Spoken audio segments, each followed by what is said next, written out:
Yes. Yes. Like, have you seen Gilmore Girls? Just talk like them. Really, really, really fast. All right, cool. Woo! Yay. So, again, welcome to day 2. That's really loud. I'm going to step back here. So, welcome to day 2. This is the Proving Ground track. This is Tazz. And she's talking about, oh my God, it's OSINT heaven. All right. Okay, we have 25 minutes and 24 slides. So, we're just going to go as quickly as I can so I can answer questions. If you have questions for me, I will be working the underground after this talk. I can meet everybody outside for questions and everything else. So hold questions to the end, and my contact information is going to be on the last slide. So this talk, just going to have a quick card overview. This is a spawn off on another talk that we were going to do here that we weren't able to do. Then I'll show you how we're all worried about what you're putting out, tweeting your debit cards and things like that on the internet. We'll talk a little bit about what open source intelligence is not, what magnifies it, and I'll do a quick run-through of a case study and answer questions. And if there's time, we'll run the demo of the credit card guessing program that I wrote. All right, me, just Tazz. I don't represent any particular employer. I love Fight and Play Hard. That should probably start with Fight, Love Them, Play Hard. And my contact details again on the last slide. So, some of you have seen me tweet, retweet, actually beat up people about tweeting their debit card. This is one of our friends who thought that you don't need the 3-digit code on the back of the card, or you must have it to go purchase something. Yeah, you guys go ahead and think that if you want to. But if you're going to give them their credit card, people think, oh, well, it's, all redacted. You can't see my name. You can't see things. But I would tell you that if a bad guy wants to steal your credit card, he's actually probably more interested in stealing your life. So how easy is it to steal a credit card number? Credit cards conform to a set of rules in the industry. They're 14 to 16 digits. I know you guys are thinking, 14? Yes, there are credit cards that require only 14 digits. American Express is 15, and they don't put the 16th digit on there because it's calculated. They all follow the same rules, though. It must have an industry, a vendor, bank account, and a checksum at the end of it. If I know where you work and I know you have a corporate credit card, I know what industry you're in, I already know the first digit of your credit card. The numbers are also a set of permutations. You have a basic set. So if you cut up your credit card and you cut it into 3 pieces and you take out some numbers in the middle, I can still guess your credit card number because all I have to know is how many numbers do I not have. I have options of 0 through 9 for digits. How many places do I not have? If I don't know 2, well, then that's 10 to the second power of how many possible credit card numbers there are. So people are thinking 10 times 10, that's 100 possible credit card numbers, right? She'll be there all day trying to steal my credit card number. Well, thank you to the LUN algorithm, which tells me which out of those 100 are not valid credit card numbers, will never pass a credit card check, and that just throws it out. So I have now cut my options down, and honestly, if you take out 2, the LUN algorithm will result in 10 valid credit card numbers available to me. I write a little script, I go out, I do 1-cent charges to a website, and bing, one of them is going to go through, and I now have your legitimate credit card number. Stealing your life is actually almost as easy as stealing your credit card number. The reason is we have all of these things about us. We try to say, well, I'm only sharing this much information over here, and I really didn't, nobody knows my last name, and nobody knows my real birthday, my whole birthday.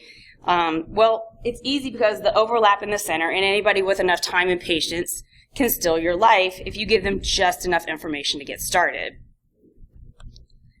So we'll talk a little bit about open source intelligence. The acronym is OSINT or OSINT, depending upon who you ask. And one single OPSEC fail is OSINT heaven to somebody like me, when I'm doing things for a good purpose legally and legitimately.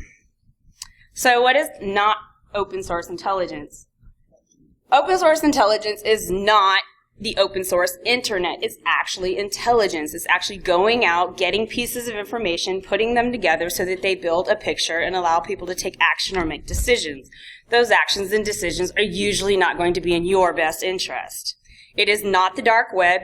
None of the information you're going to see here came from the dark web or whatever term we have for dark web now, the other internet or something like that. It is not conducted with a magic button. It's not somebody that has 6,000 scripts and 25,000 APIs and they put one piece of information in and press go and it comes back and it tells them everything. It does not require expensive tools. Everything you see here, you'll see in this talk, was done without a single tool that cost me anything. I did not spend a penny other than my time to do what I'm going to cover here in the case study. And it's not something that only the government does. And truth be told, the people that are screaming and making noise in public forums about, oh, take that down, we're not the ones stealing your identity, because a real criminal isn't going to let you know that he's looking and stealing your identity. So the multiplier for what I call the OSINT. We're going to go OSINTing.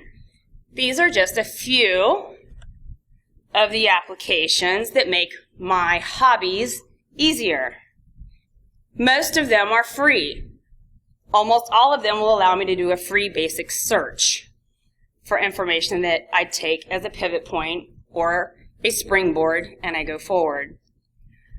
So our case study is going to be about a single post where there was a single user ID and a single comment, and how I was able to find out everything about this guy, even down to what coffee shop he goes to and probably what toothpaste he likes. Before I get started, do not break the law when you do open source intelligence. Unless you work for a law enforcement office that says you can break the law, and they're not going to send you to jail because we don't do that, right? Shut the fuck up about what you do. Nobody's going to jail for you. Do not get on Twitter, private DMs, IRC, and talk about what the fuck you're doing if you're not supposed to be doing it. Okay? If you wrote some tool to hack something, to break and cheat and not use an API key that you were supposed to buy, don't fucking come talk to me after the talk about this. I don't want to hear that. I don't like you that much, and I'm not going to jail for you either. Nobody else in this room is. Be safe and don't be a hero. If you find something out there that is your pet peeve and it burns you because you discovered child pornography, do not be a vigilante. You need to turn that kind of shit over to the authorities immediately. If you are not a police officer or a law enforcement officer or somebody doing a bona fide investigation and you stumble across shit, don't download it to your computer, say I was looking into these things and I need to report this. You need to stop whatever you were doing as a hobby and you need to report that immediately. Consult a lawyer if you're afraid of anything before you go to the law enforcement officers, but don't be a hero and don't try to take somebody down by yourself. Okay, so now we're going to get into the open source intelligence part of it. I went from user ID to Google He, and oh wow. So with one Google search off of this person's user ID, not even knowing his name at the time, these are just some of the URLs I was able to find immediately with a carefully crafted Google search. He's a guy, men and their money, right? You guys in your, now there's ladies, where are you at? Raise your hand, ladies. Okay, Pinterest, hobbies, makeup, blogs, how am I going to get my kids to school, ways to save time at home, trying to get the kids out to school. Yeah, okay, we're just as bad as they are, but poke at the men. So a lot of blogs and forums that you go to, you may not know it, but most of them actually put a full year, month, date, timestamp of your comments. Some of them make it obvious. It's right there on the side what the date and time was that you posted it. Some of that information isn't immediately visible to you on the UI, but there are ways to extract that information without using API keys and without having to do anything complicated. A lot of times the F12 button works really good if you're in Internet Explorer, because it will be metadata that is tied to that post. So I go to your post, I put my mouse over it, I click on it, I hit F12, and boom, in the metadata, I can see what the year, date, and time was of your post. Okay? I also was able to find a date of birth, month, and year and calculate that based on those date, time, group stamps. I know that he was single and or dating, and when he was single and when he was dating. Got his job title, as he called it, what he did as his passion and career, and what state he lived in, all up of one forum. Now, it took me a little while to read through posts to get all the information. That is why OSINT is not a magic button. I actually had to go to the sites, I had to click on the posts, and I had to go through them. And they made it so easy for me. Wow, he had how many posts? Down in the bottom right-hand corner, you'll see search users posts.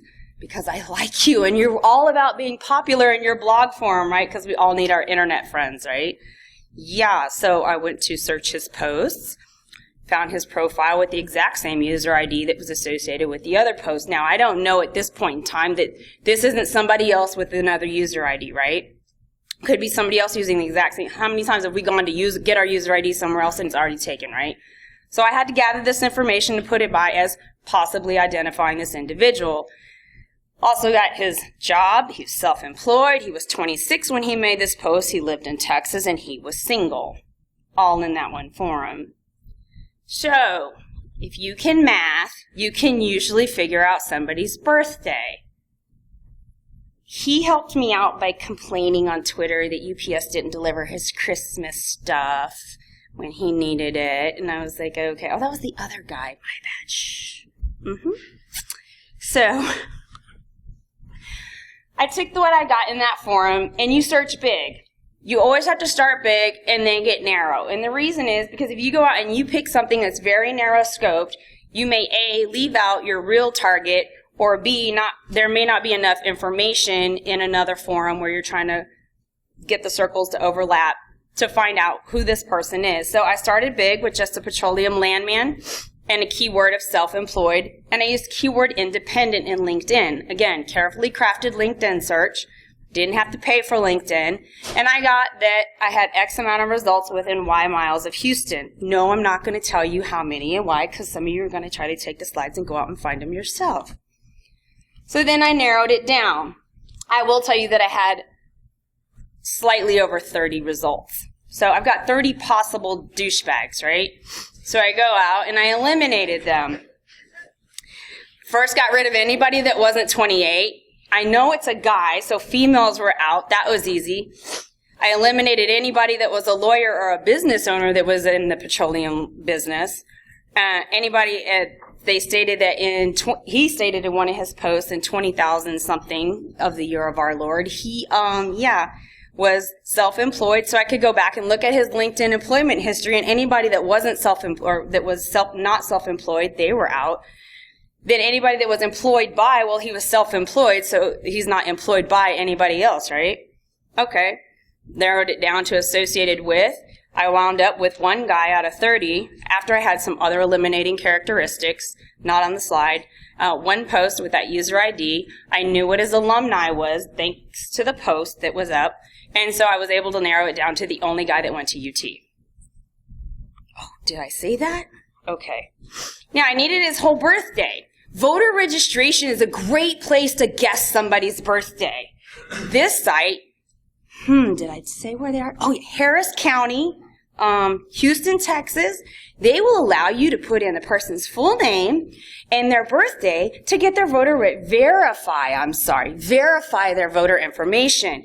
Well, I get any number of guesses. I know he'd already told me he was at the end of the month of July. His birthday was in a couple weeks.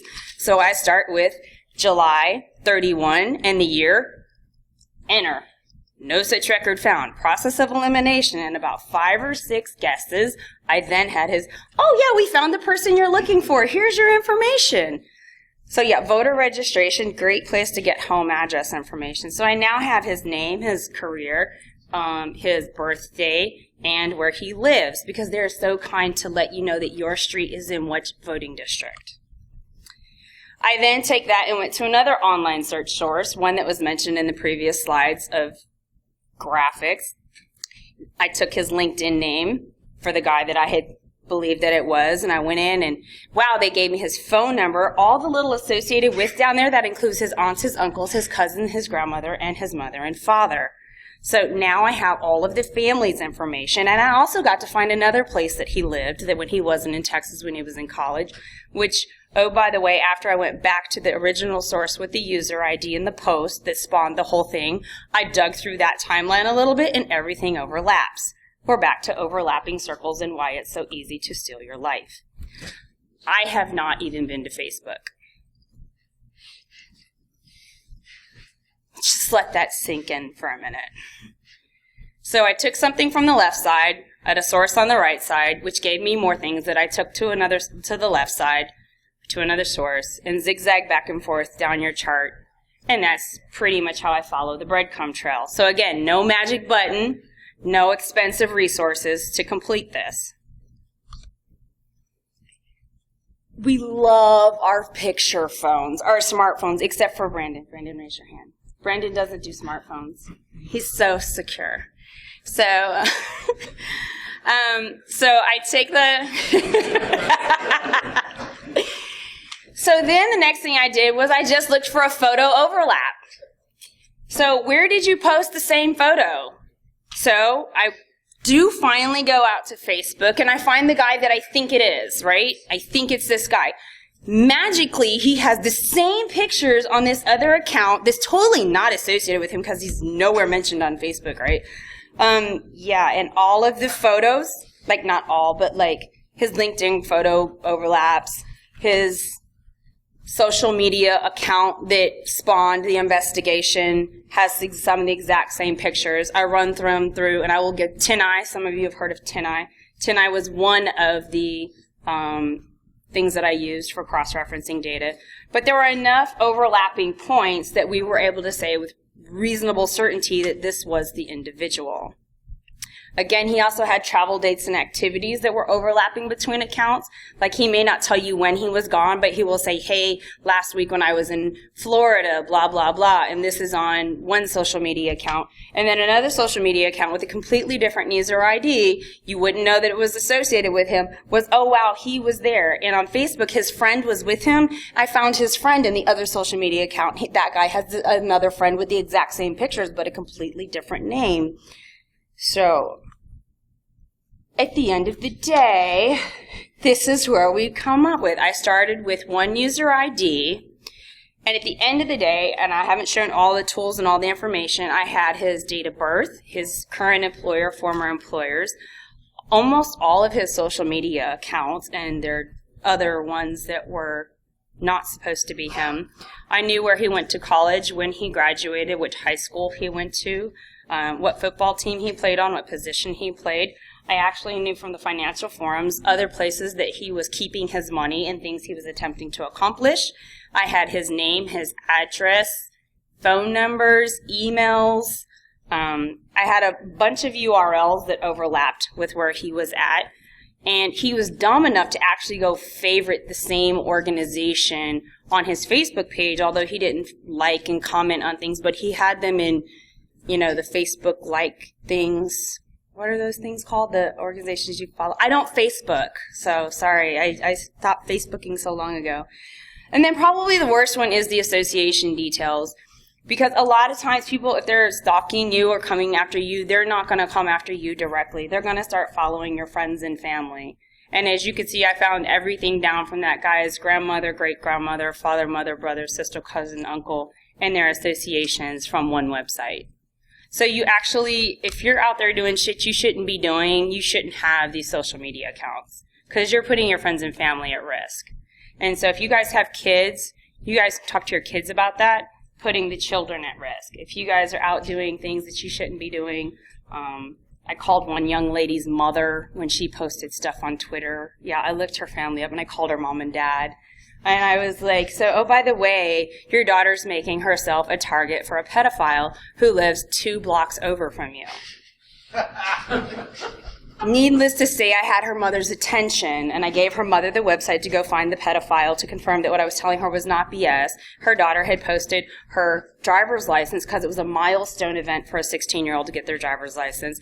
Oh my God, look at my first driver's license. Full name, address. I think she took like a little red pick art edit thing and tried to line through something like we couldn't just read the letters above and below and figure out what it said. She tried. So, it was that easy.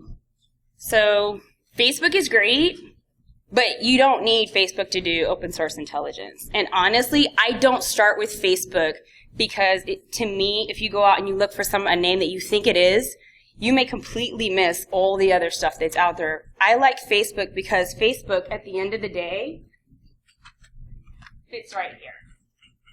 Facebook will confirm for me everything in all of the other areas that I found. It will be where you put it all together. Because we're in open source, we're in the community of security and we do open source intelligence, and a lot of us run around with aliases everywhere else, but we are real people to our friends and family, right? We have our real name up there, and we're very careful. We lock our Facebooks down. Open security people do. You really lock your Facebook down so people can't see stuff. Yeah, your friends and family probably don't lock their Facebooks down as well.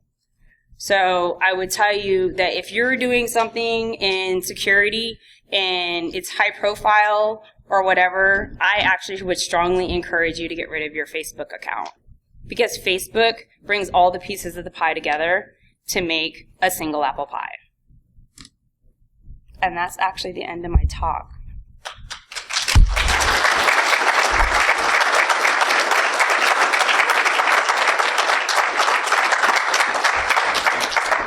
I think I have 4 minutes for questions.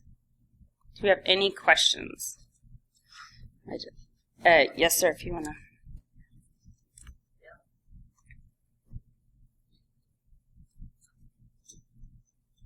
One, two, yeah. Hi, my name is Paul. I'm from Poland. Most of the tools you showed us are like US based for searching info about people in US. How about people living in Europe? Do you know about tools and maybe use them to find info about people in? The screen captures you saw on the OS internet slides, those aren't limited to US based people. Okay, so it wouldn't be a problem to find info about anybody living in Poland, for example, if they... I would tell you that the EU has done a very good job about having a forget-me policy. I will tell you that people that live in the EU have not done a very good job of using it. Okay, thanks. What would you recommend we do to protect ourselves, to make it harder? The question is, what do I recommend we do to protect ourselves to make it harder? My first recommendation, honestly, is get rid of Facebook. Seriously. That's my first recommendation. And it's not only because of what I can find, it's because of APIs that they have, the ability to search. And you guys remember the big scare years ago about the graphing thing on Facebook? It's not gone. I'm just going to tell you that. You may go make an account now, and it may not work for current accounts. There are historical accounts to which I still have access that I can leverage that. So where Facebook has publicly said, oh, we don't do these things, there are accounts that still have access to it. I would honestly tell you to do that. One, you need to educate your family and your friends. Talk that I'm giving here now, you need to take this information back to your friends, your family, your churches, your social organizations, and you need to have this talk with them. You guys need to be giving back to the community and doing free talks to educate people on the risks. So if you want to protect yourselves, educate other people on how to not be stupid. Yes? Just a couple of those lines. Since it's so hard to actually fall off the grid, suggestions what the grid. Yes, disinformation is another good thing. Hey, I was over here, oh, well, Florida was great this weekend, even though you were in Germany or you were in Washington State. Disinformation is really good. It has to be random. It can't be like every Wednesday you post a new post, because that's so obvious that every Wednesday between 12 and 2 you've put that you were somewhere. Well, I know that you aren't. That's just too obvious. I've seen that. But disinformation has to be semi-legitimate. So what I used to do is if I talked to a friend and they're like, oh yeah, I was here last weekend, I would go on whatever my other account was and I would put, oh yeah, such and such was a great time, and then next week some other friend that was over somewhere, oh yeah, that's right, I went to go. Or I would just, I'd flip a coin at the beginning of the week and, Monday, Wednesday, Friday was heads, Tuesdays, Thursdays was tails, Wednesday was reflip because it's already too predictable, and, pick a friend and hey, that's who I went to go visit. And that friend hasn't mentioned anything about me visiting them, so then people are like, okay, well, maybe that's not the right person. But disinformation is another good thing. And you can, remove yourself from the grid. It is very difficult, but you can do it. And I will repost these slides, and I believe if you want to write it down, I think it's albine.com, ALBINE. They have a very good list of sources and they offer a service to help remove you from the grid. You can send the please remove me emails, and some of them are going to require you to show that you are who you are, and you have to send a copy of your driver's license, redact certain things, and then they will delete you out of their databases, and they will prevent their databases from syncing with the other databases where they're pulling in your data. But I think it's albine.com. Yes? I was talking about like those stupid little shopping cart things and stuff.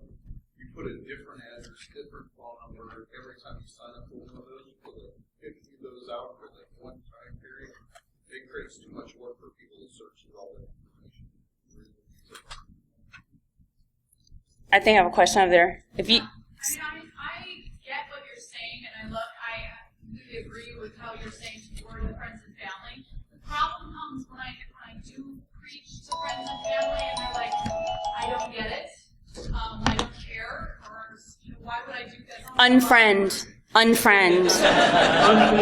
If you don't give a fuck about me, then at that level, then I don't need to give a fuck about you at that level. Unfriend. Is that what you say? Yeah. Well, if you don't care about me enough to respect it, unfriend. I love you. I will love you from a distance. I will text on. We will whatever. Unfriend. Seriously. Make the case if like just random, Joe from Hoboken or Pete from Peoria that would have no care in the world about hiding his identity.